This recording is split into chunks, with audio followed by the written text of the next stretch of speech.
you are getting ready to get back to normal. I'm assuming here, but it's going to be a marathon, not a sprint, isn't it? Yes, it is a gradual opening up process. Right now, domestically, we are flying at about 72% or so of our pre-COVID capacity. International is only at about 20% of pre-COVID capacity. So yes, things are improving slowly. Thankfully, the COVID numbers are down. And as COVID comes down, we can see a fairly significant rebound in traffic, both domestic and international. Tell me, how will the whole experience of flying change as a consequence of what's been going on in the world? Number one is more digitization. So contactless travel has become the buzzword of the day. And therefore, every point of contact, from the booking to the check-in to even the boarding process, we are trying to make it as contactless as possible, social distancing. So I think that is the biggest change. I think airlines have also become far more nimble and agile than they ever were. We used to rely on long-term planning, which rely on scheduled services. Now we are short-term planning, charter operations. You want a quick flight to Maldives or Moscow, we are ready, standing by to make it happen. I do want that flight to the Maldives or anywhere in the world, actually, at this stage, Ronojoy. I just want to follow up on the kind of capacity you're anticipating with this recovery. Put that in context for us. Give us more clarity. Okay, so I think in the last 2-3 weeks, we've turned a significant corner. And I say that because the COVID numbers are down and traffic bookings are. So things are getting better. I would assume at this point, our forecast is that by December of this year, we will be back at 100% of domestic capacity. And as things open up internationally, all these bubble flights are in place. I expect that by July of next year, even international will be at 100% of pre-COVID capacity. So although the upward trajectory is slow, it is firm and it's steady. And I think we can see the light at the end of the tunnel at this point. Back in May, you talked about possibly doing a fundraising. What's the status of that? So the fundraising, we were always looking at as an insurance policy. COVID-1 came and went, and we thought, oh, things are looking great. And then COVID-2 came, and it's like, oh my God, things are looking dismal.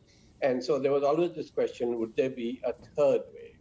And no one knew the answer to that, obviously. And also, this raising funds through a QIP is a very long lead time process, as you can imagine, with all the approvals you have to get. So we told ourselves, let's get everything ready, and let's see how things pan out. So it was always meant as an insurance against wave 3 coming and hitting us. So we are ready if we need it.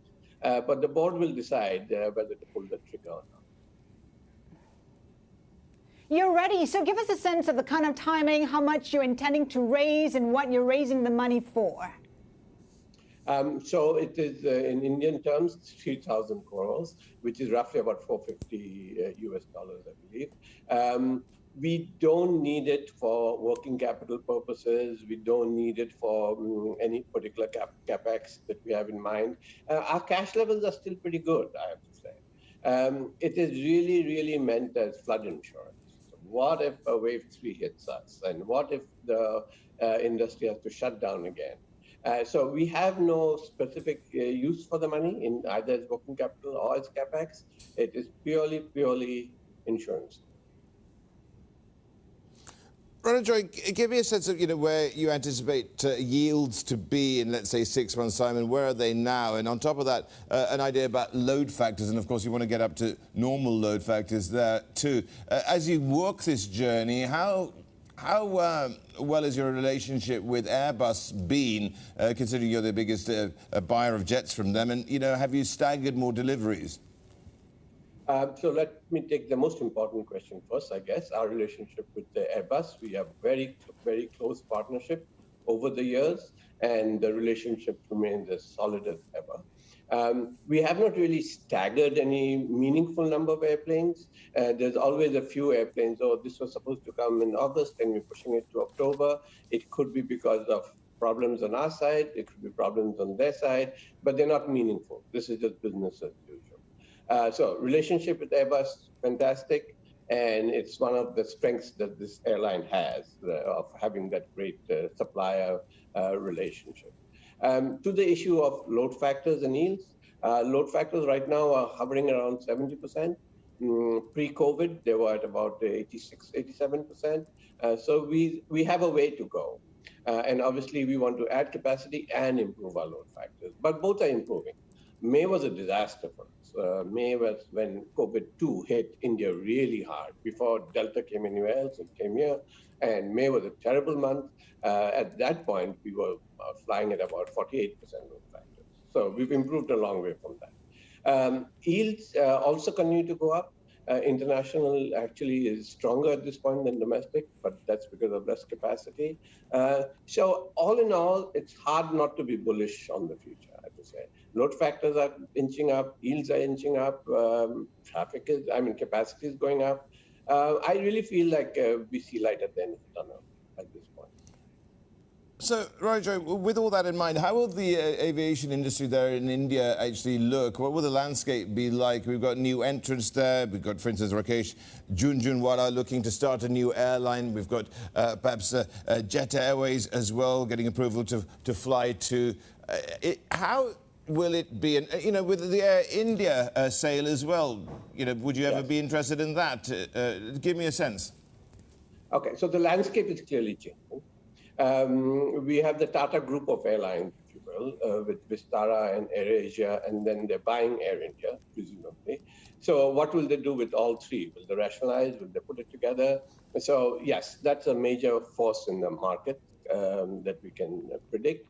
At the same time, there's a new airline that's being launched, Akasa, and they are close to ordering planes, etc. And I'm sure they'll be a serious competitor.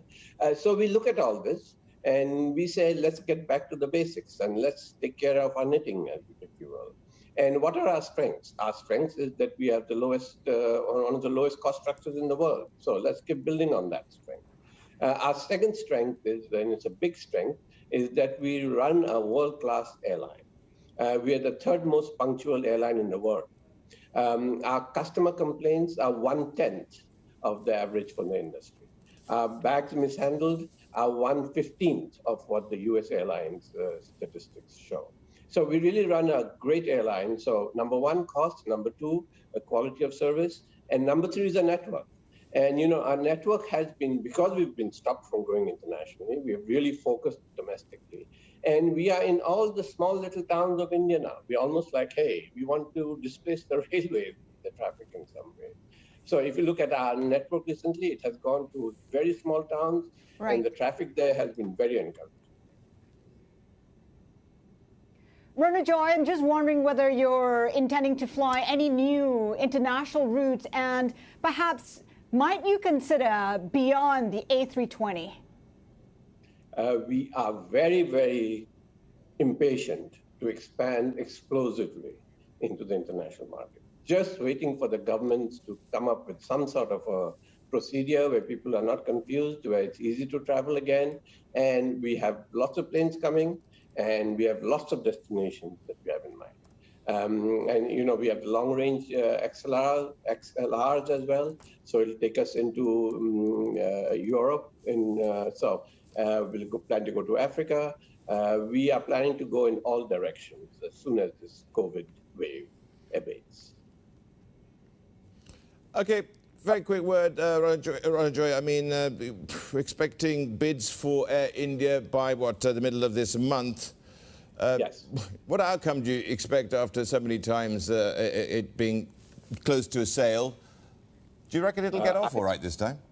Very quickly. It's hard to forecast any of this. My best guess, it will happen. Probably the Tatas will be the winner. And I think Air India will be a formidable competitor in the market.